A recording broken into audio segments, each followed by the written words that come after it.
दोस्तों, आज के इस वीडियो में हम जानने की कोशिश करेंगे यूनिफाइड पेंशन स्कीम जो है वह कर्मचारियों के साथ धोखा क्यों।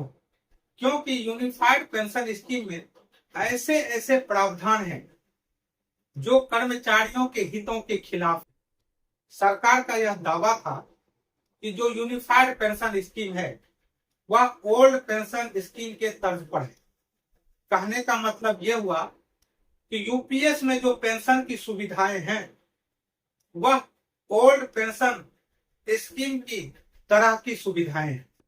लेकिन जब इसकी हकीकत को आप जानेंगे तो आप हैरान हो जाएंगे कि इसमें जो प्रावधान है वह ओपीएस के जैसे तो बिल्कुल ही नहीं। आज के इस वीडियो में हम इन्हीं बातों को जानेंगे कि सरकार ने यूपीएस ला करके कर्मचारियों के साथ किस तरह का धोखा किया है। इसके सारे प्रावधानों को जानेंगे और साथ ही साथ ओल्ड पेंशन स्कीम से इसकी तुलना करेंगे। और उसके बाद यदि आप वीडियो को पूरा देखते हैं, बिना स्किप किए हुए देखते हैं, तो आपको यह पूरी तरह से स्पष्ट हो जाएगा कि जो यूपीएस है वह कर्मचारियों के साथ धोखा है। तो चलिए, मेरा नाम मोनी कुमार वर्मा है और आप सभी का अपने YouTube channel knowledge churning by MK में हार्दिक स्वागत करते हैं और जानने की कोशिश करते हैं कि जो यूपीएस है वह कर्मचारियों के साथ धोखा क्यों।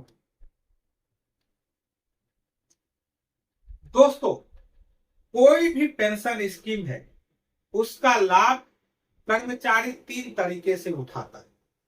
पहला, यदि किसी कर्मचारी की मृत्यु सर्विस के दौरान हो जाए तो उसका लाभ कर्मचारी के परिवारों को मिलता है।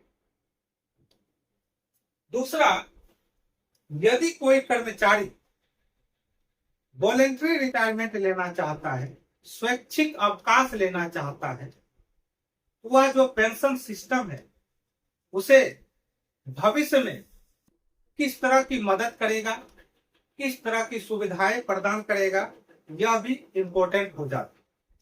और तीसरा जो है, यदि कोई कर्मचारी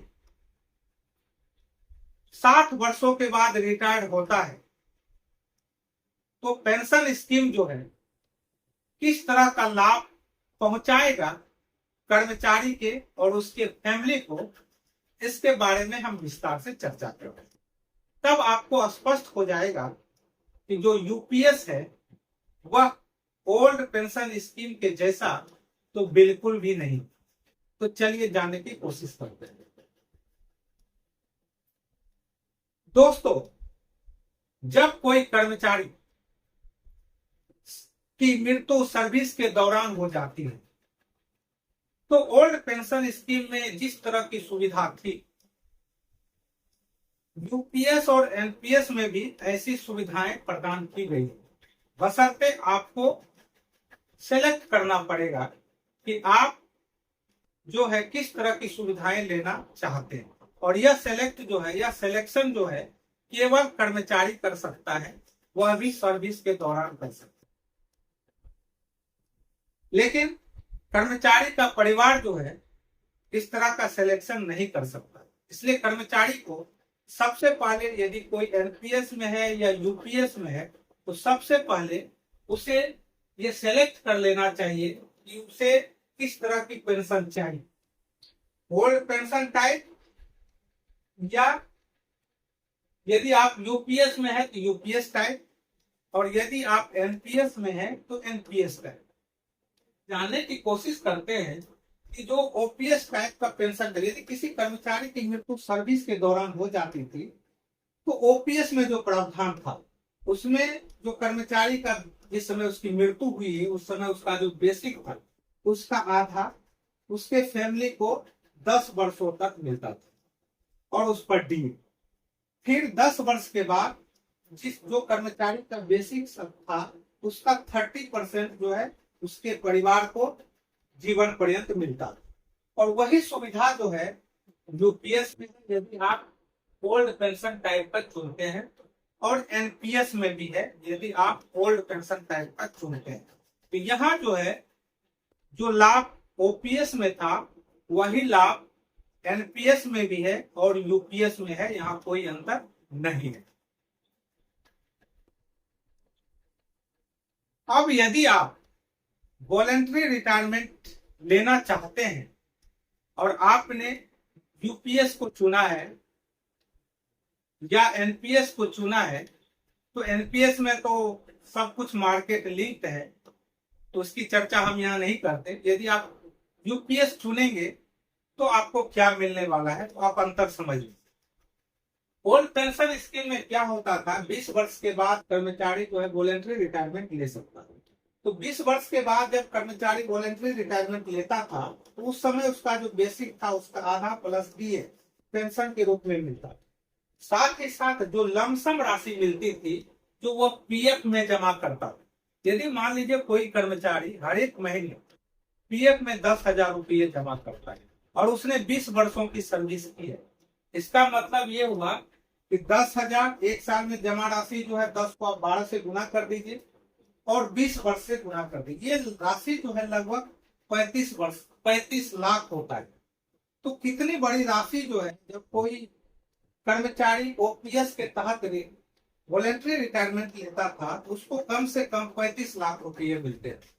लेकिन वही कर्मचारी यदि यूपीएस के तहत वॉलेंट्री रिटायरमेंट लेगा तो क्या मिलेगा, तो जिस समय वो वॉलेंट्री रिटायरमेंट लेगा, यदि मान लीजिए वो जनवरी में वॉलेंट्री रिटायरमेंट लेगा तो उसके पहले जो 12 महीने का बेसिक होगा उसका एवरेज निकाला जाएगा और उसका आधा जो है वो पेंशन के रूप में दिया।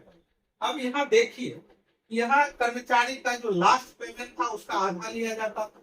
तो ये जो राशि है वो स्वाभाविक रूप से एवरेज से ज्यादा बड़ी हो, क्योंकि जब कर्मचारी का लास्ट पे की बात करते हैं तो कर्मचारी को जो साल भर में 2 डीए प्लस इंक्रीमेंट जो है वो जुड़ा हुआ होता है। लेकिन जब आप एवरेज निकालेंगे तो कर्मचारी का उस समय का वेतन होगा जिस समय उसको डीए नहीं मिला होगा, फिर एक डीए मिला होगा, फिर जुलाई में जो एक इंक्रीमेंट मिलता है, वो सारे अलग अलग महीने का जब एवरेज निकालेंगे तो वो स्वाभाविक रूप से लास्ट पे का कम होगा। तो यहाँ जो पेंशन की राशि होगी वो कम होगी। अब चलते हैं कि जहां लमसम राशि क्या मिलेगी, तो जो लमसम राशि है वह 1/10 जिस समय वह वॉलेंट्री रिटायरमेंट होगा उसके 12 महीने का जो एवरेज वेतन होगा उसका 10वां हिस्सा जो है 6 महीने के लिए कैलकुलेट किया जाए।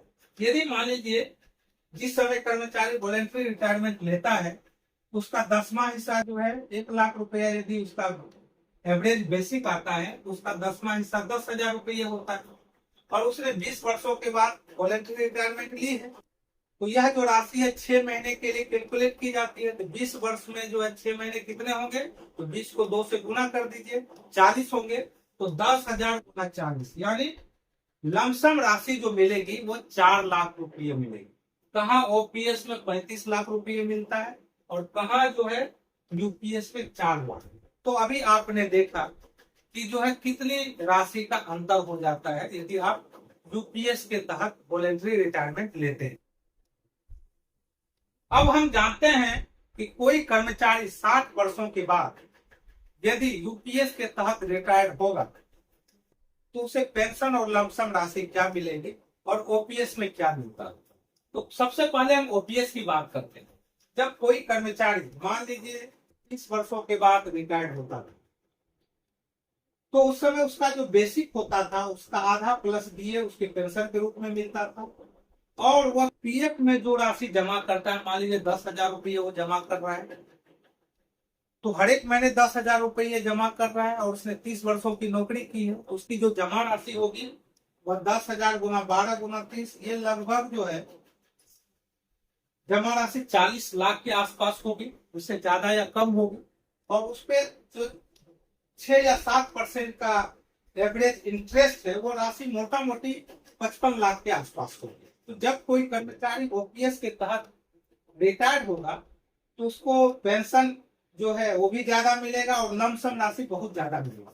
लेकिन यूपीएस में क्या, यूपीएस में जिस समय कर्मचारी रिटायर्ड होगा उसके 12 महीने का एवरेज निकाला जाएगा और उसका आधा लिया जाएगा, जो स्वाभाविक रूप से लास्ट पेमेंट से कम होगा। और लमसम राशि देखिए, जो जिस समय मान लीजिए कर्मचारी रिटायर्ड हो रहा और उसे 30 वर्षों का योगदान दिया है, तो यहाँ जो 1/10 राशि जो कैलकुलेट की जाएगी वह 30 वर्षों पर कैलकुलेट नहीं की जाएगी, यहाँ जो है 25 वर्षों पर कैलकुलेट की जाएगी। तो सबसे बड़ा अंतर जो है, यदि किसी कर्मचारी का बेसिक 30 वर्ष में जो होगा और 25 वर्ष में जो रहा होगा तो उनमें भारी अंतर होगा। तो जो ओपीएस के तहत कर्मचारी है उसका पेंशन कहीं ज्यादा होगा। और यहाँ यदि आप 30 वर्ष में रिटायर करें, 35 में करें, 32 में करें, 29 में करें, लेकिन आपका जो पेंशन कैलकुलेशन होगा वो 25 वर्षों में होगा। 25 वर्ष जिस समय आपने 25 वर्ष का सर्विस आपने पूरा किया है और उस समय जो आपकी बेसिक सैलरी होगी और उसके पहले 12 महीने का जो सैलरी है उसका एवरेज निकाला जाएगा और वही पेंशन के लिए कैलकुलेट किया जाएगा। तो आप समझ लीजिए, यदि उसका 10वां हिस्सा लमसम तो 10,000 रुपया होता है। यदि आपने 30 वर्षों का नौकरी की है, ये जो 10,000 रुपया है 6 महीने के लिए कैलकुलेट किया जाता है। यदि आपने 30 वर्ष का नौकरी किया है तो 30 वर्ष में 6 महीने जो होते हैं वो 60 हो जाएंगे। तो 10,000 गुना 60, यदि 6 लाख रुपया जो है वह लमसम राशि मिल रही है। तो यूपीएस में जहाँ 6 लाख रुपया लमसम राशि मिल रही है, वहीं ओपीएस में जो है 55 लाख रुपये मिल रहे हैं। तो देखा आपने कितना भारी अंतर। अब हम समझते हैं कि जो पेंशन कैलकुलेट की जाती है यूपीएस में कैसे की जाती है। तो इसका जो फॉर्मूला है वो है P/2, Q/300 और IC/BC। ये P क्या है, वो 12 महीने का जो एवरेज पे है वो है। अब वो जो एवरेज पे पेंशन के लिए कैलकुलेट किया जाएगा वह 25 वर्षों के लिए कैलकुलेट किया जाएगा। हालांकि सरकार ने जो नोटिफिकेशन जारी किया है अभी 2 दिन पहले, उसमें जो पूर्ण पेंशन के हकदार होंगे वो 20 वर्षों के बाद। हालांकि ये अभी क्लियर नहीं हो पाया है कि जैसे पहले 25 वर्षों के बाद पेंशन की राशि कैलकुलेट की जाती है, यदि कोई नया नोटिफिकेशन आएगा तो ये चेंज हो सकता है। अभी हम 25 वर्ष की बात कर रहे हैं। तो अभी जो प्रावधान है उसमें जो पेंशन की राशि का कैलकुलेशन है वो 25 वर्षों का है। तो 25 वर्ष जब आप नौकरी पूरा करते हैं उस समय जो आपका एवरेज पे होगा वो पी है। लेकिन ओल्ड पेंशन स्कीम में यदि 30 वर्ष नौकरी किसी ने किया है तो उस समय जो लास्ट पे वो लिया जाता था, तो कितना पेंशन कम हो जाता है। और क्यू जो है वो सबके लिए बराबर है, वो है कि एलएपी, कि आपकी जो जमा एलएपी यदि 300 वर्ष है तो यह 300 करेंगे तो यह 1 हो जाएगा। ये सब में सेम है। और यदि आपने कोई राशि पेंशन के पहले निकाली है तो उस हिसाब से आपका पेंशन कम होता है, तो इसकी हम चर्चा नहीं करते। तो सबसे बड़ा जो इफेक्ट दे रहा है कि 25 वर्षों के बाद जो 25 वर्ष के समय जो आपकी बेसिक सैलरी है वही जो है यूपीएस में पेंशन का आधार बनेगा, जो कर्मचारियों के लिए बहुत ही घाटे का सौदा है। तो अभी आपने देखा कि जो यूपीएस के प्रावधान है वह कर्मचारियों के हितों के कितने खिलाफ। यदि वीडियो अच्छा लगा हो तो लाइक और शेयर कर दीजिएगा, ताकि जितने भी कर्मचारी हैं वह इस बात को, यूपीएस की जो हकीकत है उसको बेहतर ढंग से समझ पाए।